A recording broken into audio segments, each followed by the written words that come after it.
She runs back into the tunnel and Indra appears before her, making her fall. Indra says Mustafa isn't playing by the rules, then she fills the tunnel with water.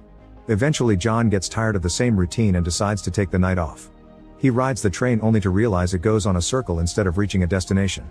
When he gets off he bumps into Lenina, who is frustrated because he can fit in so easily while she's struggling. She tries to take some soma, but John stops her and tells her to focus on the vibrations beneath them. Then John convinces her to take the Epsilon train, which is off limits and nobody knows where it goes.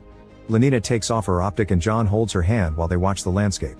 They eventually make it to a beautiful garden and Lenina cries as she realizes all the things she's been missing for following the rules. After wandering around for a while, they end up getting naughty together. The next day, Bernard learns John didn't come home. At a dinner party, he informs Henry of this, but instead of sending someone to look for John, Henry's glad the savage is gone and tells Bernard to go back to his old job. Bernard tries to entertain the guests with his own story from the Savage Lands, but he isn't a good storyteller.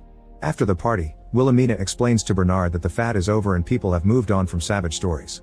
Sometime later, John finally comes back and Bernard calls him out for abandoning him.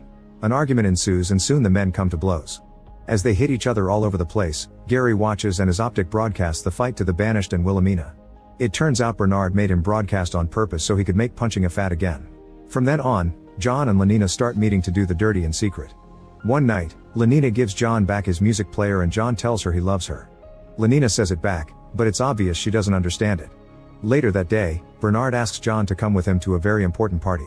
John doesn't want to go to any more parties, but Gary convinces him to give it a chance. John agrees but still refuses to wear the optic. Meanwhile in the tunnel, Mustafa wakes up after drowning and leaves to another secret area, where she enters an abandoned building belonging to Soma Pharmaceuticals. She activates the power and looks around the lab where her team started everything. A video plays their original sales speech as she stares at a picture of the team.